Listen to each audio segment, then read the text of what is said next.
Welcome to we educate. इस series में हम जनरल ऑर्गेनिक केमिस्ट्री के बारे में पढ़ेंगे। जनरल ऑर्गेनिक केमिस्ट्री में काफी टर्म्स आते हैं, मींस ऑर्गेनिक केमिस्ट्री पढ़ने से पहले हमें उन टर्म्स के बारे में, उन अफेक्ट्स के बारे में पता होना चाहिए। ये टर्म्स, ये अफेक्ट्स, ये मॉलिक्यूल की स्टेबिलिटी वगैरह के बारे में पता होना चाहिए कि मॉलिक्यूल ज्यादा स्टेबल है नहीं है। तो इस ट्रेंड को चलते हुए हम सबसे पहले जो पढ़ने वाले हैं वो है एरोमेटिसिटी, और ये आता है हमारा अफेक्ट्स इन ऑर्गेनिक केमिस्ट्री के अंदर।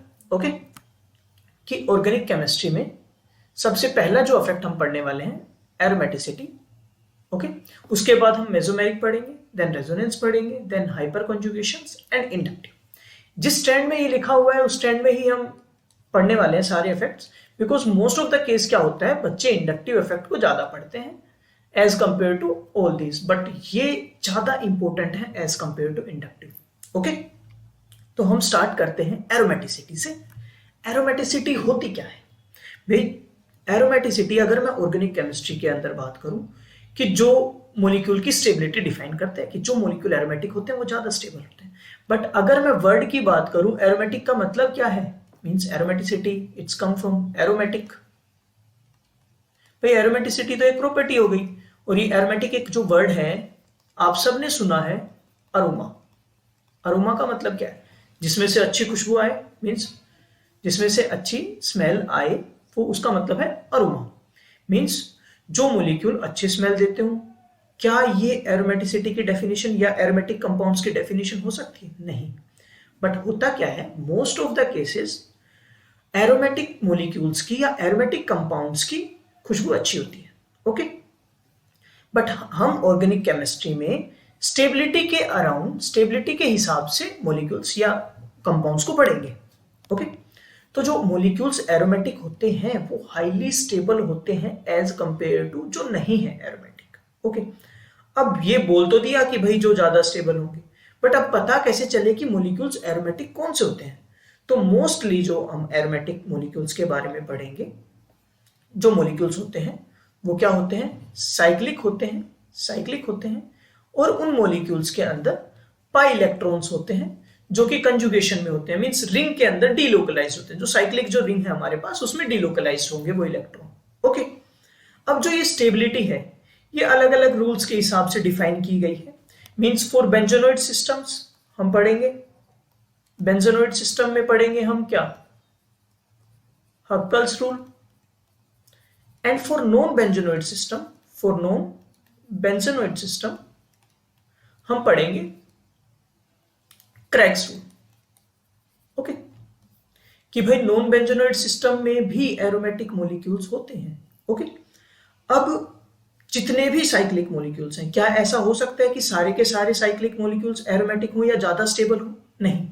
इसलिए हम स्टेबिलिटी के हिसाब से उन मॉलिक्यूल्स को अलग अलग नाम से डिफाइन करते हैं। जो नाम हमारे पास है सब means aromatic, anti aromatic, non aromatic, quasi aromatics and homo aromatic. अभी हम मेनली डिस्कस कर रहे हैं एरोमेटिक के बारे में, anti aromatic and non aromatic. अब इन मॉलिक्यूल्स को डिफाइन या अलग अलग डिफरेंशिएट कैसे करें कि एरोमेटिक कौन सा है, नॉन एरोमेटिक कौन से होते हैं, एंटी एरोमेटिक कौन से हैं, पहले हम इन तीनों को पढ़ेंगे। Then we come on quasi aromatics and homo aromatic molecules पे। ओके, एरोमेटिक मॉलिक्यूल्स को डिफाइन करने के लिए जो रूल आया उस रूल को बोलते हैं हम हक्कल्स रूल। क्या बोलते हैं? Huckel's rule. ओके, हक्कल रूल क्या कहता है? हक्कल रूल को हम कई बार 4n+2 रूल भी बोलते हैं। 4n+2 रूल भी बोलते हैं because it's mainly for defining aromatic molecules. Okay, 4n rule for anti aromatic molecules अभी हम डिफाइन करेंगे। मैंने लिखा है यहां एरोमेटिक मॉलिक्यूल्स या कंपाउंड्स, बोलूं एरोमेटिक कंपाउंड्स या मॉलिक्यूल्स। कौन से मॉलिक्यूल्स या कंपाउंड्स एरोमेटिक होंगे? जो मॉलिक्यूल साइक्लिक कंपल्सरी है, साइक्लिक होने चाहिए। ओके, साइक्लिक के बाद प्लेनार होने चाहिए। ओके, प्लेनार के बाद उनके अंदर 4n+2 पाई इलेक्ट्रॉन्स होने चाहिए। 4n+2 पाई इलेक्ट्रॉन्स होने चाहिए, और ये 4n+2 pi electrons complete conjugation में होने चाहिए। कंजुगेशन कंजुगेशन में होने चाहिए, मींस ये सारे के सारे डीलोकलाइज्ड होने चाहिए, डीलोकलाइज्ड होने चाहिए रिंग के अंदर, साइक्लिक रिंग के अंदर ये 4n+2 पाई इलेक्ट्रॉन्स ये कंप्लीट डीलोकलाइज्ड होने चाहिए। ओके, साइक्लिक है, प्लेनार है, 4n+2 पाई इलेक्ट्रॉन्स हैं। जितने भी एटम होंगे जो जिनके अंदर कंजुगेशन हो रहा है वो सारों के सारे एटम्स की हाइब्रिडाइजेशन क्या हो सकती है, sp2 होनी चाहिए। Okay, sp2 hybridized. हम एक एग्जांपल लेते हैं, लाइक मैंने आपको कहा क्या ये मॉलिक्यूल एरोमेटिक है? नहीं है। पहले ही हमने देख लिया कि ये साइक्लिक मॉलिक्यूल्स नहीं है, ये साइक्लिक मॉलिक्यूल नहीं है, मींस ये एरोमेटिक नहीं है। दूसरा, हमने एक सिंपल सबसे बेसिक एग्जांपल लिया है, सबको पता है, बेंजीन। ओके, बेंजीन के अंदर जो पाई बॉन्ड्स हैं, पाई बॉन्ड्स कितने हैं? Number of pi bonds is equal to 3। एक बॉन्ड में one bond contain 2 electrons. Okay, तो टोटल इलेक्ट्रॉन्स कितने हो गए? पाई इलेक्ट्रॉन्स कितने हो गए इसके अंदर? 6 पाई इलेक्ट्रॉन्स कितने हो गए? 6 पाई इलेक्ट्रॉन्स। अब मैंने कहा 4n+2 रूल फॉलो करना चाहिए, यही है mainly Huckel rule, 4n+2 pi electrons, means उस साइक्लिक सिस्टम के अंदर 4n+2 पाई इलेक्ट्रॉन्स होंगे। मींस अब आप देखो 4n+2, n में भी 0 1 2 कुछ भी हो सकता है, 0 से स्टार्ट होकर n की वैल्यू कुछ भी हो सकती है। अब अगर मैं n की वैल्यू 0 रखूं, if n is equal to 0, then pi electrons कितने आएंगे? 2 pi electrons. For n is equal to 1 pi electrons, for n is equal to 1 कितने आएंगे? 6 पाई इलेक्ट्रॉन्स। ओके, तो बेंजीन है वो हक्कल रूल फॉलो करता है, 4n+2 रूल फॉलो करता है, 4n+2 पाई इलेक्ट्रॉन्स है इसके अंदर। ओके, मॉलिक्यूल साइक्लिक भी है, बेंजीन प्लेनार सिस्टम भी है, और हर एक जो बेंजीन का एटम है जिसके अंदर साइक्लाइजेशन हो रही है, डिलोकलाइजेशन ऑफ पाई इलेक्ट्रॉन्स हो रहा है, वो sp2 हाइब्रिडाइज्ड भी है। ओके, तो मींस हमारा बेंजीन एक एरोमेटिक मॉलिक्यूल है। तो मींस ऐसे जो भी सिस्टम होंगे वो ज्यादा स्टेबल होंगे, वो एरोमेटिक मॉलिक्यूल्स होंगे। अब मैं डिफाइन करूं कि मैंने 3 टर्म्स में डिफाइन करना है, aromatic, aromatic, anti aromatic, anti aromatic and non aromatic, and non aromatic.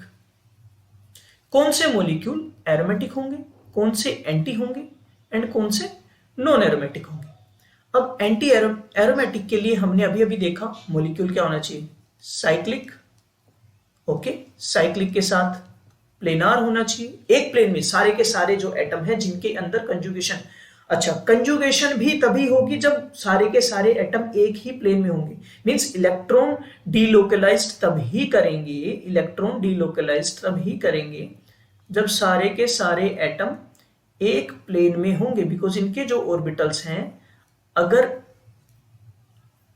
Molecule के सारे एटम एक प्लेन में हैं, उसी टाइम इलेक्ट्रॉन्स डीलोकलाइज्ड हो सकते हैं। ओके, तो मींस प्लेनरिटी कंपल्सरी चीज है, साइक्लिक कंपल्सरी चीज है। उसके बाद मॉलिक्यूल्स के अंदर पाई इलेक्ट्रॉन्स होने चाहिए, कितने? 4n+2 पाई इलेक्ट्रॉन्स होने चाहिए, तभी वो मॉलिक्यूल एरोमेटिक होगा। अगला, जितने भी एटम्स हैं जिनके अंदर साइक्लाइजेशन हो रही है वो सारे sp2 हाइब्रिडाइज्ड होने चाहिए। sp2 हाइब्रिडाइज्ड मींस उनकी हाइब्रिडाइजेशन sp2 होनी चाहिए। ओके, और जो 4n+2 पाई इलेक्ट्रॉन्स हैं ये कंप्लीट कंजुगेशन में होने चाहिए, कंप्लीट कंजुगेशन में, मींस सारे के सारे पाई इलेक्ट्रॉन्स कैसे होने चाहिए? Delocalised, delocalised. ओके, अब हम बात करते हैं एंटी एरोमेटिक की। अगर ये सारे रूल कोई मॉलिक्यूल फॉलो करता है तो वो मॉलिक्यूल क्या होगा? एरोमेटिक। ओके, एंटी एरोमेटिक में भी लगभग सेम है, बस एक रूल फॉलो नहीं होता, वो हक्कल्स 4n पाई इलेक्ट्रॉन्स वाला। एंटी एरोमेटिक मॉलिक्यूल भी साइक्लिक होने चाहिए, प्लेनार होने चाहिए, cyclic and planar. Second, molecule के अंदर 4n पाई इलेक्ट्रॉन्स, जिन मॉलिक्यूल्स में 4n पाई इलेक्ट्रॉन्स होंगे वो मॉलिक्यूल्स एंटी एरोमेटिक होने चाहिए। थर्ड, सारे के सारे एटम्स sp2 हाइब्रिडाइज्ड होने चाहिए। 4n पाई इलेक्ट्रॉन्स भी कंप्लीट डीलोकलाइजेशन में होने चाहिए, या कंप्लीट कंजुगेशन में बोलो, कंप्लीट कंजुगेशन बोलो। ओके, जो n की वैल्यू है, n की वैल्यू स्टार्ट फ्रॉम 0, 1, 2, 3 कुछ भी हो सकती है। ओके, तो ऐसे इन रूल्स को जो भी फॉलो करेगा वो मॉलिक्यूल्स क्या होंगे, एंटी एरोमेटिक्स। अब हम बात करते हैं नॉन एरोमेटिक की। अब अगर जो नॉन साइक्लिक मॉलिक्यूल है, जो मॉलिक्यूल नॉन साइक्लिक है, like this, non cyclic molecule है कुछ भी, तो ये क्या है, एरोमेटिक। पर अगर मैं बात करूं लाइक साइक्लोहेक्सिन, क्या ये एरोमेटिक है, साइक्लिक तो है पर साइक्लोहेक्सिन क्या नहीं है, प्लेनार नहीं है। क्या नहीं है, प्लेनार नहीं है। ऐसा मॉलिक्यूल है, ये प्लेनार नहीं है, मींस ये ना तो एरोमेटिक है ना एंटी एरोमेटिक है। ये कैसे हैं, नॉन एरोमेटिक है। साइक्लिक हो गया, नॉन साइक्लिक हो गए, नॉन प्लेनार हो सकते हैं, ये नॉन प्लेनार हो सकते हैं। इनके अंदर कोई भी एटम sp3 हाइब्रिडाइज्ड हो सकता है। यहां पे तो सारे हैं, लाइक हमने कोई ऐसा एग्जांपल ले लिया, ओके, इसके अंदर यहां तो कंजुगेशन है, इन दो डबल बॉन्ड में कंजुगेशन है, ये जो दो डबल बॉन्ड हैं यहां तो कंजुगेशन है, ओके, यहां तो कंजुगेशन है, बट ये कैसे एटम्स हैं, sp3 हाइब्रिडाइज्ड। ये कैसे हैं, sp3 हाइब्रिडाइज्ड, मींस ये भी क्या है, नॉन प्लेनार या नॉन एरोमेटिक मॉलिक्यूल्स। ओके, इनमें से कोई भी रूल अगर फॉलो नहीं करा तो वो मॉलिक्यूल नॉन एरोमेटिक्स होंगे। जो एरोमेटिक एंड एंटी एरोमेटिक में लिखे गए हैं, इनमें से कोई भी रूल अगर वो फॉलो नहीं करता तो वो नॉन एरोमेटिक। तो हम कुछ एग्जांपल्स के हेल्प से हम aromatic and anti aromatic, non aromatic define करेंगे। हम फर्स्ट एग्जांपल लेके चलते हैं हमारे पास, ये ओके, क्या ये मॉलिक्यूल एरोमेटिक है? यहां पे जितने भी मॉलिक्यूल्स दिए हैं सारे के सारे एरोमेटिक्स हैं। बस हम डिटेल में पढ़ने के लिए हम देखेंगे कि इसके अंदर पाई इलेक्ट्रॉन्स कितने हैं, मींस पाई इलेक्ट्रॉन्स जो कि कंप्लीट कॉन्जुगेशन में है। कंप्लीट कॉन्जुगेशन मतलब जो भी पाई इलेक्ट्रॉन्स हैं वो डीलोकलाइज्ड होने चाहिए। अब उसके लिए हमें रेजोनेंस स्ट्रक्चर्स आनी चाहिए, वो हम डिटेल एक रेजोनेंस स्ट्रक्चर्स या रेजोनेंस इफेक्ट पढ़ेंगे, उसमें हम रेजोनेंस स्ट्रक्चर्स कैसे बनाते हैं वहां पढ़ने वाले हैं। ओके, बट ये क्या है, ये सारी जो हम बना रहे हैं ये सारी इस मॉलिक्यूल की क्या है, रेजोनेंस स्ट्रक्चर्स।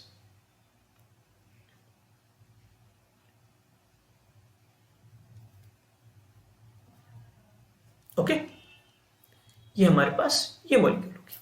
ओके, मींस अब आप देखो जो पॉजिटिव चार्ज है वो हर एक कार्बन पे, एक बार यहां पे था, एक बार यहां पे, एक बार यहां पे, और पाई इलेक्ट्रॉन्स भी कंप्लीट डीलोकलाइज्ड है पूरी रिंग के अंदर, means pi electrons complete delocalization में है। ओके, अब नंबर ऑफ पाई इलेक्ट्रॉन्स कितने हैं, नंबर ऑफ पाई इलेक्ट्रॉन्स कितने हैं इसके अंदर, अगर मैं नंबर ऑफ पाई इलेक्ट्रॉन्स की बात करूं 2 पाई इलेक्ट्रॉन्स है। कैसे, डबल बॉन्ड कितना है, एक डबल बॉन्ड है जो कि रेजोनेट कर रहा है। एक बॉन्ड के अंदर कितने इलेक्ट्रॉन्स होते हैं, 2, और एक डबल बॉन्ड में एक सिग्मा एक पाई, एक सिग्मा एक पाई, एक पाई बॉन्ड में 2 इलेक्ट्रॉन्स, तो number of pi electrons 2 because pi bond is 1। Okay, क्या ये 2 4n+2 रूल को फॉलो करता है? अगर मैं n की वैल्यू 0 रखूं, if n is equal to 0, then क्या आएगा, 2, मीन्स 4n+2 रूल को भी फॉलो करता है।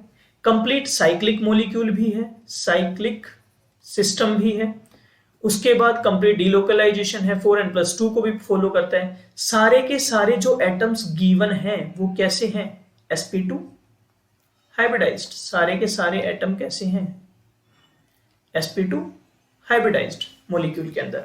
ओके, तो मींस ये मॉलिक्यूल कैसा है, एरोमेटिक, मींस एरोमेटिक मॉलिक्यूल देखने के लिए हमें सारे रूल चेक करने पड़ेंगे। अगर कोई भी रूल नहीं फॉलो करता, अगर मॉलिक्यूल साइक्लिक नहीं हुआ तो नॉन एरोमेटिक, अगर मॉलिक्यूल के अंदर 4n+2 पाई इलेक्ट्रॉन्स नहीं है, 4n है तो एंटी एरोमेटिक, अगर molecule non planar like then non aromatic. Okay, second हमारा जो एग्जांपल है वो बेंजीन। ये हमने डिस्कस किया था कि बेंजीन एरोमेटिक होता है। ओके, इसके अंदर भी सारे रूल फॉलो होते हैं। पाई इलेक्ट्रॉन्स कितने हैं? Pi electrons 6 pi electrons, follow 4n+2 rule, follow cyclic system है, दिख रहा है साइक्लिक है, साइक्लिक सिस्टम है। उसके बाद मॉलिक्यूल्स क्या, सारा का सारा मॉलिक्यूल कैसा है? प्लेनार मॉलिक्यूल है, प्लेनार मॉलिक्यूल है। सारे के सारे एटम क्या है? sp2 हाइब्रिडाइज्ड, जहां पे डीलोकलाइजेशन ऑफ इलेक्ट्रॉन हो रहा है। इस रिंग में जहां डीलोकलाइजेशन ऑफ इलेक्ट्रॉन हो रहा है, सारे के सारे क्या है? sp2 hybridised. ओके, अगला हमारा एग्जाम्पल है, नेक्स्ट एग्जाम्पल हमारे पास ये है।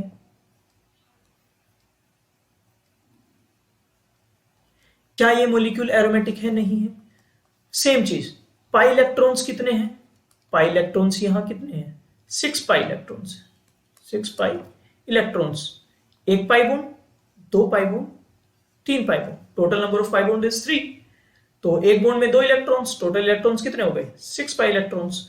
क्या ये 6 पाई इलेक्ट्रॉन डीलोकलाइज्ड हैं कंप्लीट रिंग में? रेजोनेंस स्ट्रक्चर्स हैं, ये यहां जा सकता है। हम इसके रेजोनेंस स्ट्रक्चर्स बना रहे हैं।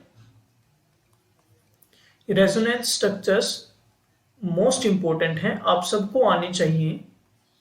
ओके,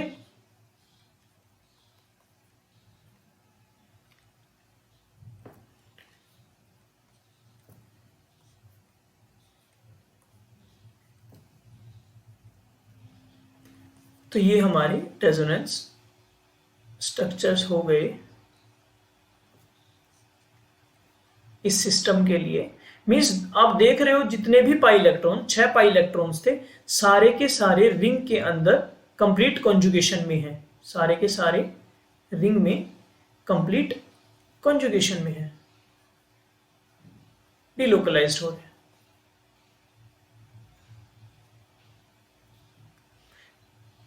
पॉजिटिव चार्ज हर एक कार्बन पे मूव कर रहे हैं, सारे के सारे पाई इलेक्ट्रॉन्स हर एक कार्बन पे मूव कर रहे हैं।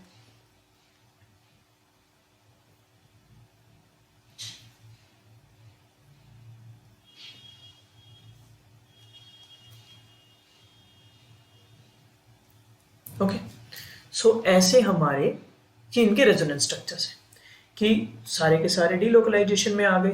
Okay, this molecule is planar, planar है, सारे के सारे sp2 हाइब्रिडाइज्ड हैं, सारे एटम्स क्या हैं? sp2 हाइब्रिडाइज्ड हैं। साइक्लिक है, बिल्कुल है। अगर साइक्लिक और प्लेनार है, sp2 हाइब्रिडाइज्ड है, मींस पाई इलेक्ट्रॉन्स कैसे हैं? कंप्लीट कंजुगेशन में है, कंप्लीट कंजुगेशन में है। Follow 4n+2 pi electrons rule, इन सर्कल रूल को फॉलो कर रहे हैं। ओके, ये सारे रूल फॉलो कर रहे हैं, तो मॉलिक्यूल कैसा है? एरोमेटिक है। मॉलिक्यूल कैसा है? एरोमेटिक मॉलिक्यूल है। नेक्स्ट एग्जांपल पे हम चलते हैं, पायरोल। हमारे पास ये एग्जांपल है। नेक्स्ट, क्या ये मॉलिक्यूल एरोमेटिक है या नहीं है? अब देखो यहां तक, अभी तक हमें पाई बॉन्ड डायरेक्ट दिख रहे थे कि इतने पाई बॉन्ड हैं तो नंबर ऑफ पाई इलेक्ट्रॉन्स हमने काउंट कर लिए। यहां पे हमें पाई बॉन्ड दिख रहे 2, पर पाई इलेक्ट्रॉन्स जो कंजुगेशन में हैं वो कितने हैं? नेक्स्ट एग्जांपल हमारे पास ये,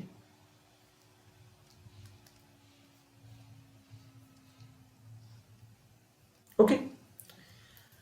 अब पाई बॉन्ड तो 2 दिख रहे हैं, मींस बच्चे काफी करेंगे कि पाई इलेक्ट्रॉन्स भी कितने हैं? 4 पाई इलेक्ट्रॉन्स, बट ऐसा नहीं है। यहां पे आप जैसे ही इनके रेजोनेंस स्ट्रक्चर्स बनाओगे, आप देखोगे कि ये जो लोन पेयर वाले 2 इलेक्ट्रॉन्स हैं, ये भी डीलोकलाइज्ड हैं रिंग के अंदर। ये भी क्या है? डीलोकलाइज्ड हैं रिंग के अंदर।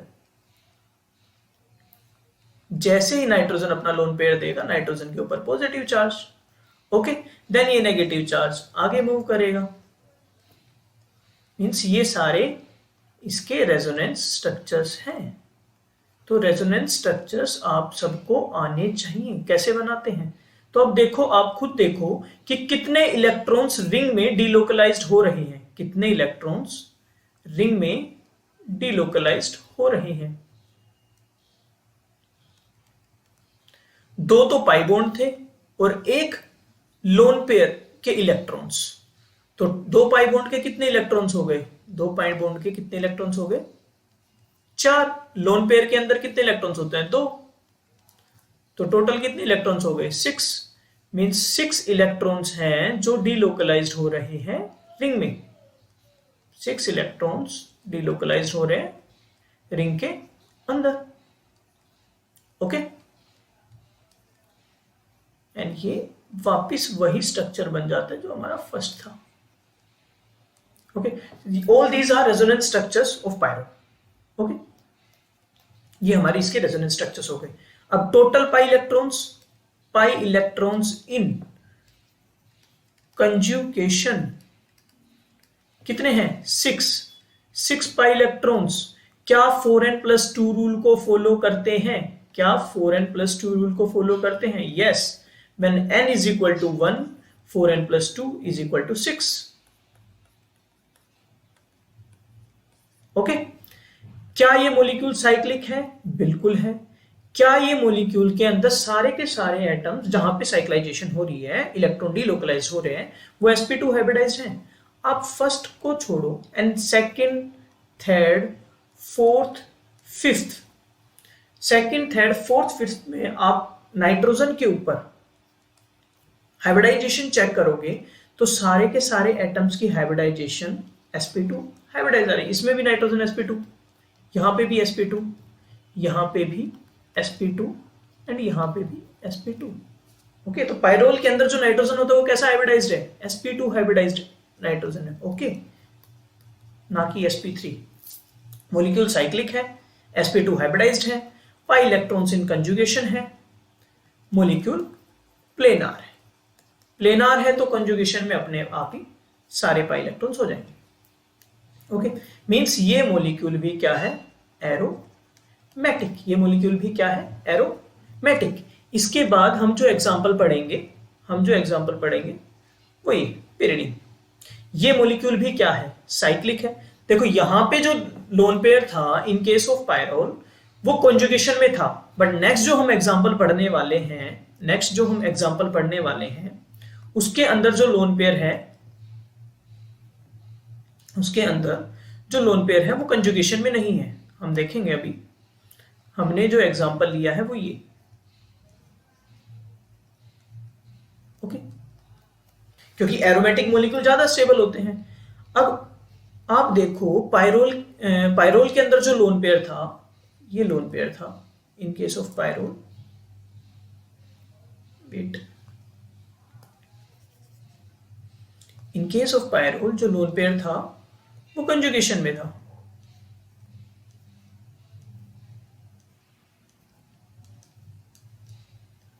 ओके, बट यहां जो लोन पेयर है वो कंजुगेशन में नहीं होता, बिकॉज यहां पाई इलेक्ट्रॉन्स कितने हैं?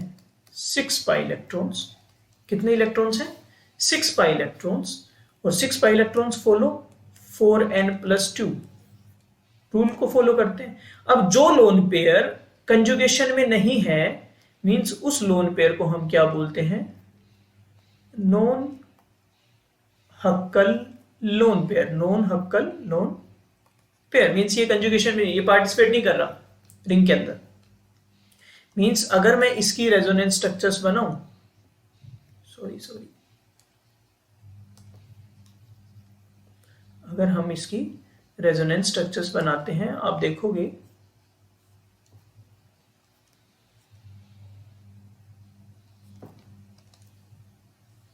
ये यहां जाएगा,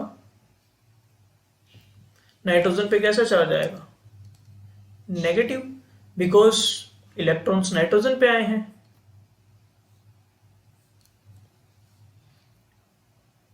यहां कैसे चार्ज आएगा? पॉजिटिव।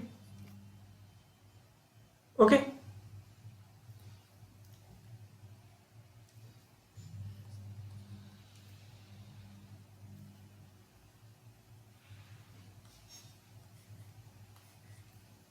ना ये यहाँ पॉजिटिव, ये इसके रेजोनेंस स्ट्रक्चर्स हैं। बिकॉज अब जो नाइट्रोजन पे जो एक लोन पेयर है वो कंजुगेशन में नहीं आ रहा, वो डीलोकलाइज में नहीं आ रहा, तो टोटल नंबर ऑफ इलेक्ट्रॉन्स जो डीलोकलाइज में हो रहे हैं वो only because of pi bond जो इस मॉलिक्यूल के अंदर है।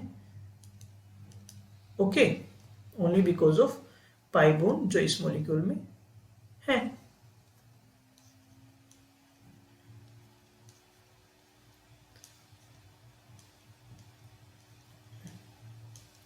तो एक लोन पेयर वैसे के वैसे रखा हुआ है, मींस वो लोन पेयर कैसा है, नॉन हक्कल लोन पेयर। इसके अंदर पाई इलेक्ट्रॉन्स जो कंजुगेशन में है वो 6 हैं। क्या ये मॉलिक्यूल साइक्लिक है? साइक्लिक मॉलिक्यूल है। कंजुगेशन में है? बिल्कुल है। sp2 हाइब्रिडाइज्ड है? बिल्कुल है। क्या ये मॉलिक्यूल प्लेनार है? बिल्कुल है। Follow 4n+2, follow 4n+2 pi electrons rule. Okay, तो मींस आपका ये मॉलिक्यूल कैसा है, एरोमेटिक मॉलिक्यूल्स। ये मॉलिक्यूल कैसा है, aromatic molecules. Okay okay, now हम आगे एग्जांपल पे बढ़ते हैं। नेक्स्ट जो हमारा एग्जांपल है पाई, ये जो एग्जांपल है ये भी क्या है, एरोमेटिक है। ये मॉलिक्यूल भी क्या है, एरोमेटिक। इनको हम बोलते हैं पाइरीन्स। क्या बोलते हैं, डाइब्रोमो डाइहाइड्रोपाइरीन्स है ये। ओके, तो ये मॉलिक्यूल भी एरोमेटिक है। ये कुछ ऐसा मॉलिक्यूल है।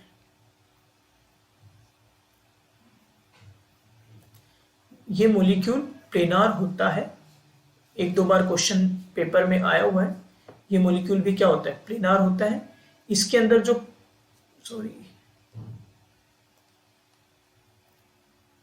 पाई बॉन्ड्स हैं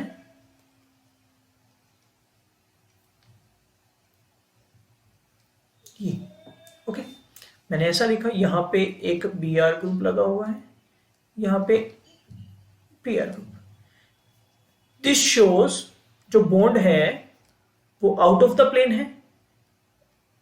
वेज एंड डैश ये हम पढ़ेंगे डिटेल में।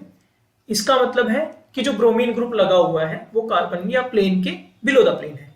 ऊपर वाले का मतलब कि भाई bromine is out of the plane, above the plane, and this shows bromine is below the plane. Okay, और ये पूरा मॉलिक्यूल कैसा है, प्लेनार मॉलिक्यूल है। प्लेनार मॉलिक्यूल है। पाई इलेक्ट्रॉन्स कितने हैं, अगर आप इसके अंदर पाई इलेक्ट्रॉन्स काउंट करो तो इस मॉलिक्यूल के अंदर पाई इलेक्ट्रॉन्स कितने हैं, 2 4 6 8 10 12 14 14 पाई इलेक्ट्रॉन्स। क्या 14 पाई इलेक्ट्रॉन्स 4n+2 रूल को फॉलो करते हैं? अगर मैं n की वैल्यू, if n is equal to 3 then 4n+2 is equal to क्या आएगा, 14। Means Huckel rule for aromaticity 4n+2 rule को फॉलो करते हैं। मॉलिक्यूल प्लेनार भी है, मॉलिक्यूल साइक्लिक भी है, साइक्लिक भी है। और ये मॉलिक्यूल के अंदर जो एटम्स जहां साइक्लाइजेशन हो रही है, डीलोकलाइजेशन ऑफ, जहां डीलोकलाइजेशन ऑफ पाई इलेक्ट्रॉन्स हो रहा है वो सारे sp2 हाइब्रिडाइज्ड है। ओके, तो मींस ये मॉलिक्यूल कैसा है, एरोमेटिक। अब यही मैं इसके साथ एक ऐसा मॉलिक्यूल बना रहा हूं। लेट्स सपोज हमने मॉलिक्यूल बनाया ये कुछ ऐसा।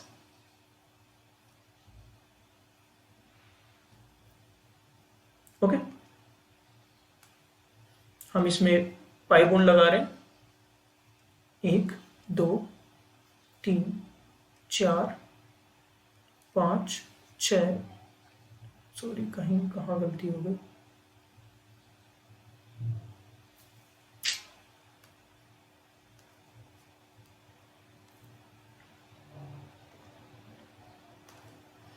ये पाई बॉन्ड यहां आएगा एंड ये। ओके, तो नंबर ऑफ पाई बॉन्ड्स, अगर मैं बात बोलूं नंबर ऑफ पाई बॉन्ड्स की, दोनों सेम हैं, दोनों सेम हैं, एक जैसे दिख रहे हैं। देखो इसके अंदर भी पाई बॉन्ड कितने हैं, 1 2 3 4 5 6 7, मींस पाई इलेक्ट्रॉन्स कितने हो गए, 14 पाई इलेक्ट्रॉन्स। ये मॉलिक्यूल भी क्या है, साइक्लिक है। सारे के सारे क्या है, कंप्लीट कंजुगेशन में है पाई इलेक्ट्रॉन्स, कंप्लीट कंजुगेशन के अंदर है पाई इलेक्ट्रॉन्स। ओके, और ये मॉलिक्यूल प्लेनार है, ये मॉलिक्यूल प्लेनार है। इसको हम क्या बोलते हैं? 14 एनुलिन्स। क्या बोलते हैं? 14 एनुलिन्स। 14 एनुलिन्स, ऐसे स्ट्रक्चर्स को हम एनुलिन्स बोलते हैं। ओके, इनके अंदर यहां हाइड्रोजन लगे होते हैं, ये हाइड्रोजन है। ऐसे स्ट्रक्चर्स को हम क्या बोलते हैं? एनुलिन्स। तो ये मॉलिक्यूल भी क्या है? एरोमेटिक मॉलिक्यूल्स है। ओके, नाउ हम डिस्कस करते हैं या लेते हैं कुछ एग्जांपल्स एंटी एरोमेटिक मॉलिक्यूल्स के। अभी तक हमने एरोमेटिक मॉलिक्यूल्स देखा, हमने सारे रूल्स देखे। अब मान लो मैंने कंपाउंड लिया ये। ओके, अब आप इसमें पाई इलेक्ट्रॉन्स काउंट करोगे या डीलोकलाइजेशन में इलेक्ट्रॉन्स काउंट करोगे तो वो देखो, यहां डीलोकलाइजेशन में इलेक्ट्रॉन्स कितने हैं?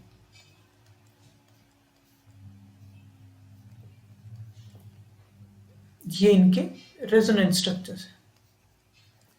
मींस डीलोकलाइजेशन के अंदर इलेक्ट्रॉन्स हमारे कितने हैं? 4। 2 इलेक्ट्रॉन्स तो हैं पाई बॉन्ड की वजह से, और 2 इलेक्ट्रॉन्स जो नेगेटिव चार्ज है इसका lone pair negative charge. Okay, negative charge का जो लोन पेयर है उसका, क्योंकि इस लोन नेगेटिव चार्ज का मतलब क्या है? इसके ऊपर एक लोन पेयर है, ऐसा कुछ। ओके, जो डीलोकलाइज्ड हो रहा है।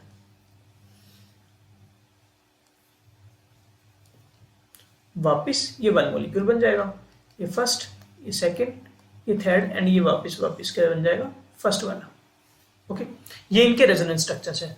तो यहां पे जो नंबर ऑफ पाई इलेक्ट्रॉन्स कितने हैं जो डीलोकलाइज हो रहे हैं? नंबर ऑफ पाई इलेक्ट्रॉन्स जो डीलोकलाइज हो रहे हैं 4। कितने हैं? 4।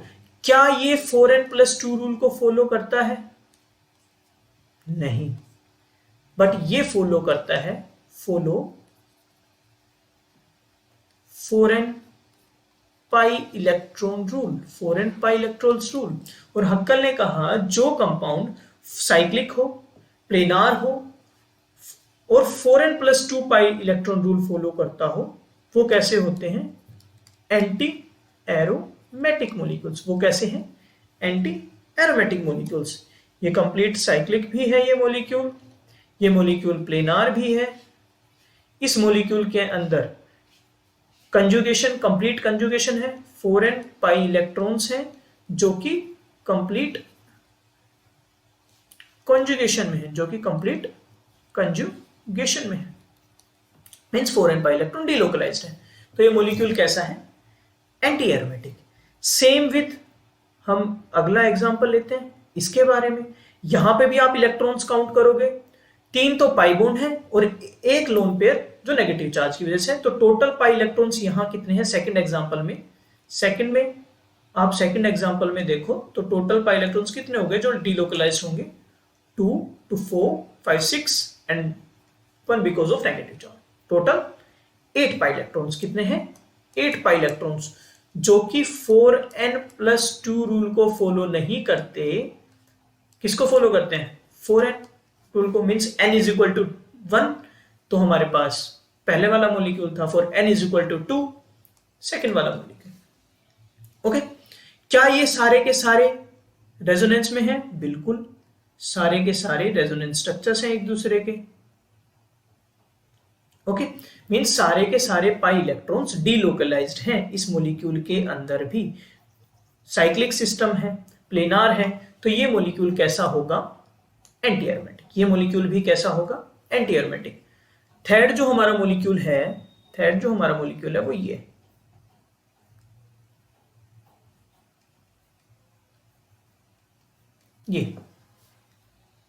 साइक्लोब्यूट 1,3 डाइईन। ओके, तो ये हमारे पास जो मॉलिक्यूल है इसके अंदर नंबर ऑफ पाई इलेक्ट्रॉन्स कितने हैं?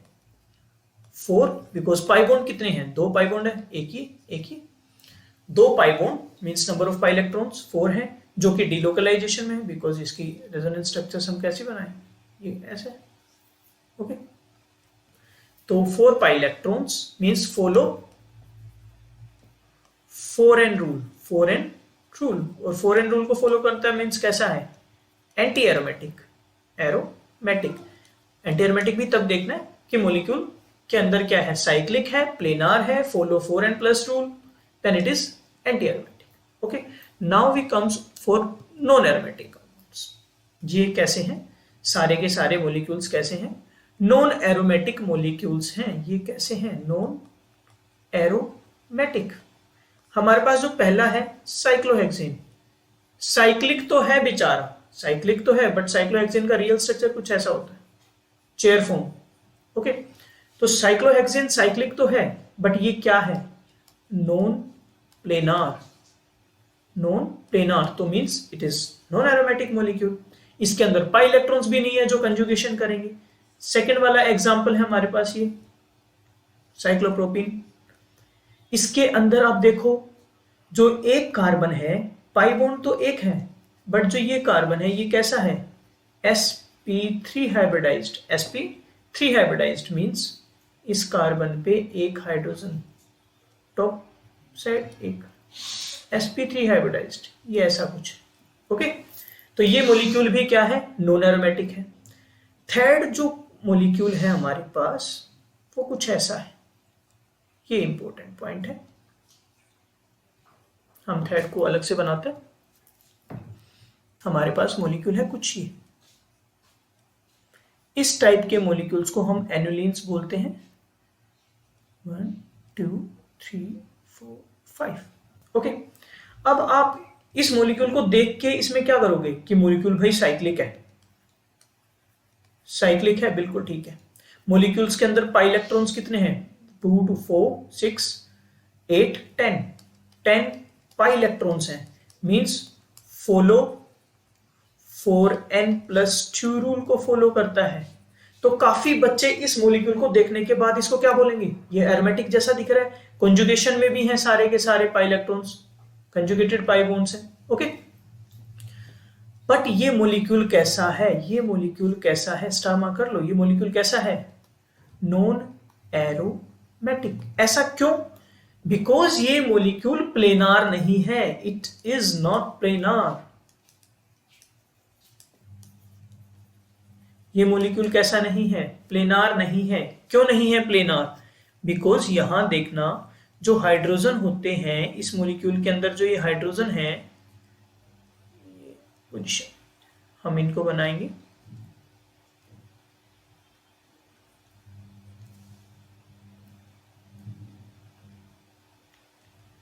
अलग मार्कर से मार्क। ये हाइड्रोजन के बीच में क्या है, रिपल्शन, बिकॉज ऑफ, या मैं बोलूं steric effect, because of steric effect या रिपल्शन ये मॉलिक्यूल प्लेनार नहीं होता, ये मॉलिक्यूल प्लेनार नहीं होता। उसी रीजन की वजह से ये क्या है, नॉन एरोमेटिक मॉलिक्यूल्स।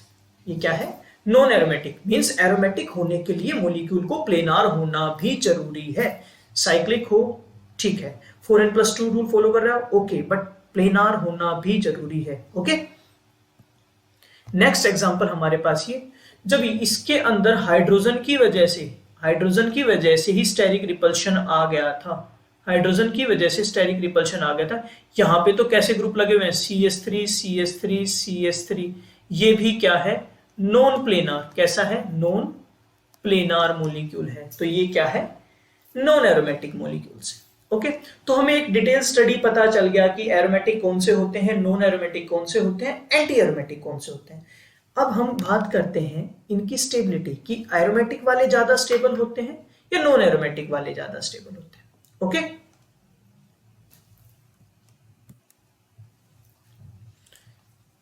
स्टेबिलिटी, जो एरोमेटिक मॉलिक्यूल्स होंगे वो हाईली स्टेबल होंगे as compare to non aromatic. और सबसे लास्ट में क्या आएगा, एंटी एरोमेटिक। सबसे लास्ट में क्या आएगा, एंटी एरोमेटिक। अभी हम क्वासी एंड होमो एरोमेटिक को कंपेयर नहीं कर रहे, बट अगर मैं इन तीनों की बात करूं तो एरोमेटिक वाले सबसे ज्यादा स्टेबल, मींस हाईली स्टेबल कौन से होंगे, एरोमेटिक, हाईली स्टेबल। और ये एंटी एरोमेटिक क्या होते हैं? Highly unstable. Highly unstable. जो चीज ज्यादा स्टेबल होती है वो लेस रिएक्टिव होगी। भाई मैं स्टेबल हूं तो मैं किसी से जाके रिएक्ट नहीं करने वाला, भाई मैं ठीक हूं, मैं खुश हूं, मैं अपनी जगह हूं। एंटी एरोमेटिक कोई मॉलिक्यूल होगा वो हाईली रिएक्टिव होगा, बिकॉज वो खुद पहले से स्टेबल नहीं है, वो ट्राई करेगा अपने आप को स्टेबल होने के लिए। ओके, और नॉन एरोमेटिक इन दोनों के बीच में होता है। ओके, ये एक स्टेबिलिटी ऑर्डर हो गया इन तीनों के बीच में। एरोमेटिक वाले क्या थे? Follow 4n+2 pi electrons rule, this one follow 4n pi electrons rule. ये साइक्लिक होते हैं, ये भी साइक्लिक होते हैं, ये प्लेनार होते हैं, ये भी प्लेनार होते हैं, एंटी एरोमेटिक भी प्लेनार होते हैं। देन कंप्लीट जो 4n पाई इलेक्ट्रॉन्स है वो क्या है? कंप्लीट कॉन्जुगेशन में है, कंजुगेशन में है। 4n पाई इलेक्ट्रॉन्स, यहां जो 4n पाई इलेक्ट्रॉन्स है वो क्या है? ये भी कंप्लीट कंजुगेशन में है।